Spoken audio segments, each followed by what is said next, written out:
Nagbabalik ang Good Morning Kapatid!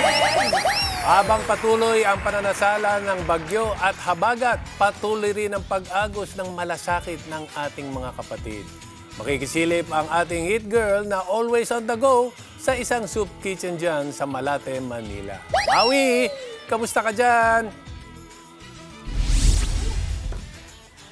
Aba? Ayan, good morning Kuya Benji. Ito na nga po, naghihiwa tayo ng repolyo for this morning. Magandang umaga po at good morning po sa ating mga kapatid at sa mga viewers natin. Mga kapatid, sa kabila po ng mga nangyayari sa atin, malakas pa rin po yung ulan at marami pong nasalanta ng mga kapatid natin. Pero ang isa po sa kinakatuwa ng puso ko ay yung pagkakaisa po ng ating mga kapatid sa pagtutulong po. At lalo na yung mga nagbibigay po ng mga relief goods at mga pagkain para sa mga kapatid natin na nagugutom or wala pong paraan para makakain. At nandito po tayo ngayon sa Anak Bayan Community Pantry PH dito po sa Malate, Manila. At para pag-usapan po ang kanilang program dito or kanilang pagtutulong sa ating mga kapatid, katabi po natin ngayong umaga si Miss Sheila. Hello, good morning, Miss Mavi. Good morning, Miss Sheila. Batiin niyo po ang ating mga kapatid. Hello po, good morning po, mga kapatid. Okay, Miss Sheila, Anak Bayan Community Pantry PH. Yes, Kwentahan po. niyo kami, paano po yung ginagawa niyo dito sa pagtutulong sa ating mga kapatid? Ano po, pag may mga sakuna po kasi lagi po kami nakahanda. Pinagluluto po namin yung mga kababayan namin na mga nalulubog po sa baha. Ayun, preparation po namin is nandiyan na po agad yung mga kasama ko, mga volunteer ko. Nagpe-prepare na po kami. Start po 5 a.m. para matapos ng mas maaga, 6 a.m. And maihatid po namin sa kanila mga pantawid gutom po. Yes po. So, ang objective po ng Anak Bayan, Community Pantry PH ay makatulong sa Yes ating mga po. kapatid, whether nasalanta po kayo or homeless din po kayo. Yes po, Pwede, may no? ikot Okay. Paano po, or kailan po kayo nag-start? Anong year? Year 2021 po, since pandemic. Paano po siya Simulan nabuo? namin. Start po kasi, nagsimula po kami, yung nanay ko po, family ko po. Nag-start po ako mag-solicit sa mga kamag-anak ko in abroad. And nakalikom din po ako. Tapos yun po, sinimulan ko po kasi marami po kasi yung mga wala na pong trabaho nung pandemic. Opo, Kaya tama. nag-start po akong magtayo na yung mga wala pong kakayahan kumain, wala pong kakayahan. Yes po, walang trabaho. Yes. Yun po, nagpapapila po ako sa amin, sa labas lang po ng bahay namin.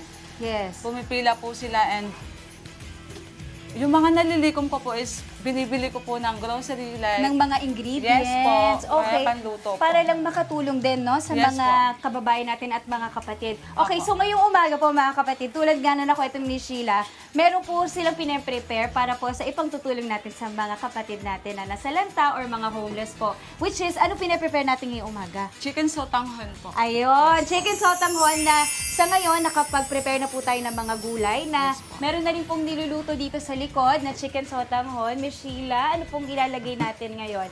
Ito, naka-ready na po Yes kasi po. maya-maya mamimigay na kayo Opo, ng mga naka-ready. bowls of Yes chicken sotanghon na saktong-sakto po, maulan po ngayong umaga, medyo malamig.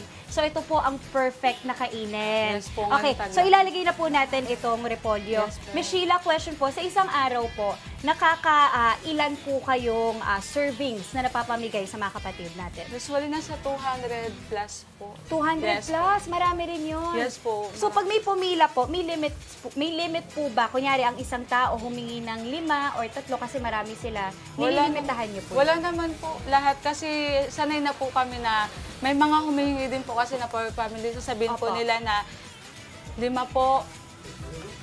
5 sila. Binibigay po namin. Pinahayaan niyo lang. Opo. Ang ganda Marami naman. naman po kasi kami piniprepare. Sobra Marami po. talaga. Yes po. Kumbaga, sapat na sapat po sa mga nangangailangan. Opo, yes. Miss Sheila, kanina nabanggit ko na, or napag-usapan po natin na maliban po dito, sa lugar niyo dito, nakwento yun na kayo, umiikot din kayo sa ibang lugar para Yes mamigay po. po ng mga pagkain. Saan-saan na po kayo napunta? Dito po, around Rojas Boulevard po, CCP, kasi marami pong homeless yung iniikot Oo. namin.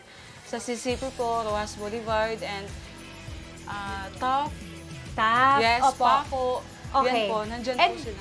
Ma'am, Miss Sheila, maliban po sa sotanghon, nagbibigay rin kayo ng iba-ibang dishes.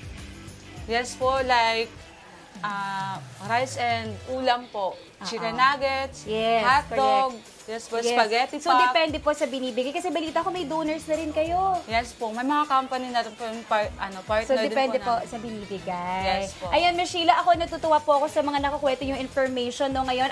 I'm so parang looking forward to learning more about this thing that you're doing, and it's really helping our community po and our mga kababayan and kapatid. Kaya maraming salamat po sa inyo at sa mga ginagawa niyo. And actually, marami pa kayong members na kasama dito. Mamaya papakilala natin sila ng mga kapatid. At mamaya mamimigay po tayo ng mga chicken sotamon. So yan muna po dito. Pero mga kapatid, balik muna sa studio.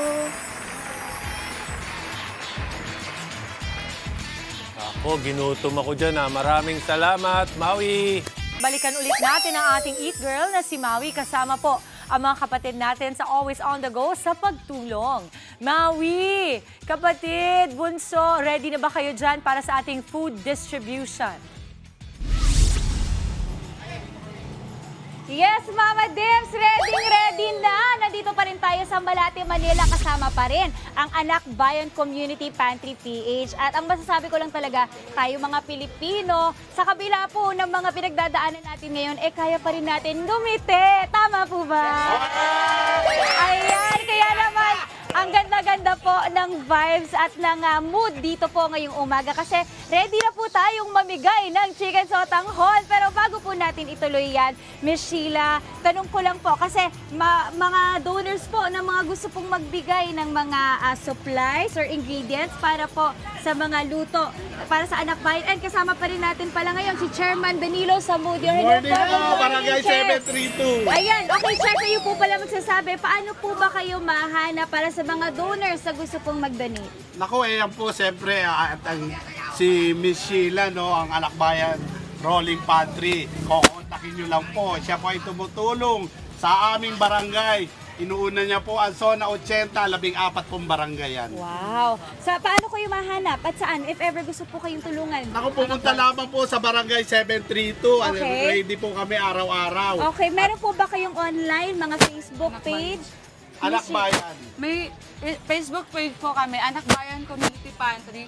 Pwede po kayong mag-message through sa aming page. Okay. And pwede rin po direct sa name ko. Ayan, Yes, Miss po. Sheila, thank you so much. And Chef, maraming salamat po. Ito na mga kapatid, nakapila na po ang ating mga kapatid dito para makakuha ng chicken sotanghon. At gusto ko lang po rin magpasalamat sa ibang members po ng Anak Bayan PH. Sila po ang ating mga volunteers na talagang naghihirap po araw-araw para lang po makatulong. At ito na, ang sarap! Ipamigay na po natin habang mainit pa. Ayan po, sir. Start po tayo sa inyo. Yeah. Oh, di ba nakangiti agad si sir? Kasi alam nilang masarap ang luto nila, Miss Sheila.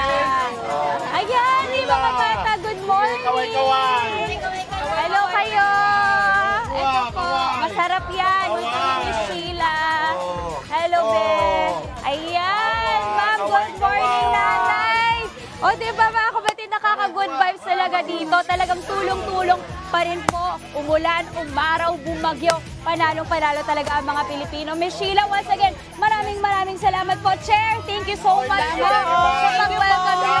So, Ay- Chairman Jojo Tanyamor and Tutsi. Ayan mga kapatid, once again, Anak Bayan Community Pantry PH po. Maraming natutulungan ng mga Pilipino. Mula po dito sa Malate, Manila. That is it for this morning's On The Go. Back to the studio po muna. Sarap naman ang samahan niyo dyan. Maraming salamat sa inyo dyan, Maui. Ingat kayo. Mga kapatid, Maui David po. Para laging updated sa viral food spots at unique destinations, mag-follow at subscribe na sa social media pages ng News 5.